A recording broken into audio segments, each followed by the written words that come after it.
What have been your impressions, 877-881-1053, of the Mavericks free agency thus far? They did the thing where they brought Kyrie back. 3 years, $126 million. Congratulations. You did the thing. Congratulations. You did the thing. You avoided absolute calamity. You did the bare minimum. Wow. We know how Rigo feels. Okay. Right. By the way, national reaction to All Kyrie. over the place. Whoa. All over the place. Some with the idea that this just sealed Luka's exit here in a couple of years, to this was a fantastic deal for the Dallas Mavericks, paying, Kyrie $42 million a year, to your man, what's your man's name, friend of KNC, Ryan McDonough. Got out there on NBA TV, was like, why the hell, I'm paraphrasing, why the hell would you give Kyrie $42 million and not only give him $42 million a year, do it with a player option for the third year?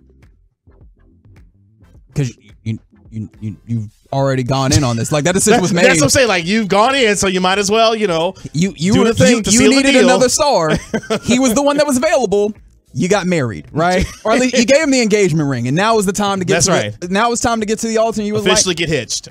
That's what you did, right? Like, and seal the deal. You made sure you had an agreement, right? Like, you had a prenuptial agreement in there. And I think that's the 2+1 in a way, where it's like, look. Oh, that was the prenup part? Kind of. Like, if it gets too bad, right, we can make this shake in a different, at a different portion of this. But, like, again, they've been clear, the Mavs, that this was the way that they wanted to go. They wanted to re-sign Kyrie, and all things considered, like, as far as he has been with the Mavericks, he's been fine. He's not been an issue. Yeah, Kyrie's not the problem. Now, of course, like, there's an implied yet in there, but I don't want to have that conversation right now. Yeah, we don't do that today. But keep it positive today. So, yeah, he hasn't been an issue. So, yeah, sign him up for what is pretty much his value. And funny enough, if the last 2 years of, like, Kyrie-ness doesn't happen, how much money do you think Kyrie makes? That was good. Yeah, I would say commensurate to over $40 million. Probably more. Yeah. Right? Like, so this is the thing. It's like, yo, he gets a good amount of money. You get to retain a high-level talent, which is what he is. That allows you, if you play your cards right, to have a good team. Like, you should be able to have a good team if you play your cards right, and if all goes well. If all goes well is a whole different conversation that I don't want to have in this very moment. But yeah, no, it was more than fine, but it wasn't like, oh, amazing, right? Because this is what we knew that they had to do. Yeah, you had to. You've kind of in a way got yourself back to the same place, right, where you were last year. You just couldn't afford to go backwards. You went backwards the offseason before. You couldn't afford to go backwards. And having Kyrie again, and with the way that the team is currently constructed, you're basically where you were to start last season. Yeah, and they mortgaged the idea of some of their future in terms of moving on from a future first-round pick, but also giving up, quality players in Dorian Finney-Smith and Spencer Dinwiddie to the right to have Kyrie Irving, not just for the rental that they had for the 20 games that he played in, but also for a few years beyond that. And that's exactly what they were able to do. So wasn't surprised, excited that they got it done. Talking to someone over at the Mavs when the deal got done, they told me, look, they like the fact that he's back. And Kyrie, as it was told to me, extremely hardworking when he came over here at the trade deadline last year. So the Mavericks felt like they hit a home run with the deal that they got with Kyrie. The one that got people charged up a little bit, Dwight Powell back. 3 years, $12 million, $4 million a year for the next 3 years. Do we have to do the thing? Okay, well, here's why I am with this, okay? Because I just want to get that on the table. Do I need to ISO or? No, okay. No. All right. They need a stopgap starting center. Oh, you think that's it? Let's hope not. But for now, it is. Based on what you have between Powell, Holmes, and JaVale McGee at the moment, and I guess Derek Lively there as well. Ain't no way you going into the season with 4 centers, right? That's what I tend to believe. They're not going into the season with 4 centers. Oh, if we're considering Dwight Powell a center still, even though he probably should be like a power forward. My thought and belief is that JaVale McGee will not be a part of this team by the time you get to the start of the regular season. But what Dwight Powell is someone who can be a mentor. As much as people don't want to hear that about Dwight Powell and the idea that right now, if the season started today, guess who your starting center is? It's Dwight Powell right now.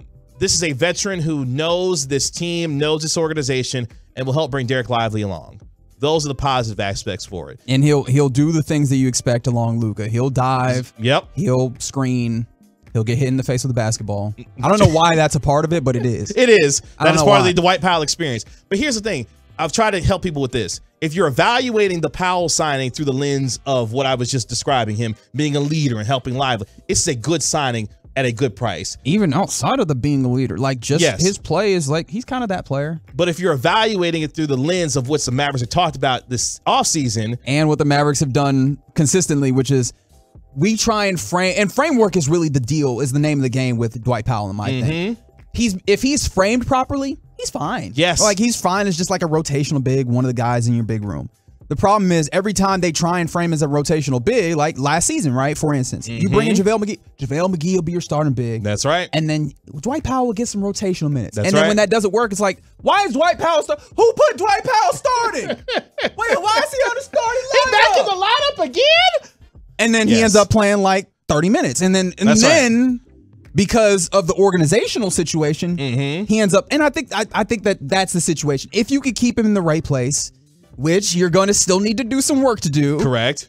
Then he's fine. And then you add on top of that, like the idea that he always shows up to work. He's a guy as an organization that you can always put in front of the community and feel great about. He's a professional's professional. There you go. Is Dwight Powell. But if you're viewing it through the lens of what this organization has said throughout the offseason, which is we're going to remake the center rotation, we've got to improve defensively, and we've got to improve our rebounding, Dwight Powell does not do that and hasn't done it. So if you're, depending on how you evaluate it, what lens you look at it through, you're either fine with the signing or you're looking at the Mavericks again with a lot of side eye, like, hey, y'all keep telling us you're going to improve this, but y'all kept bringing back the same dude over and over again. How am I supposed to believe in what you're supposed to be changing when the faces keep running themselves back to the same place with this organization? That's right, Jason. And I think that's the tough part about the impressions of this is like they navigated the draft situation and they were able to extract value from their first round pick, get some young talent. They needed to do some of that. They brought Seth Curry in, a valuable speaking of old faces and old places again. Valuable shooter if he's healthy, and a guy who I imagine also maybe helps because he played with Kyrie before. Like maybe that level of relationship helps, you know, make sure that there's enough relationships around Kyrie for him to be happy, which is something you have to consider. But I think what's tough is that it hasn't been a particularly like wildly active free agency.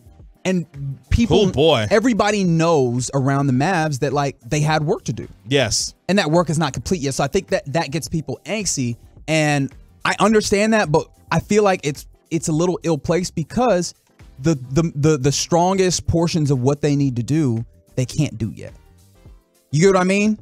And right now, that free agency for these Mavericks hinge on the idea as we get closer to July the 6th, when restricted free agents can start getting offer sheets from teams, is that right now, the Mavericks offseason appears to be hinging on the idea of getting a Grant Williams type, a Matisse Thybulle type, or a PJ Washington, shout out to Brittany Renner, around here when it comes to their next free agent acquisition to help out as a 3-and-D wing, somebody that can defend and shoot a little bit.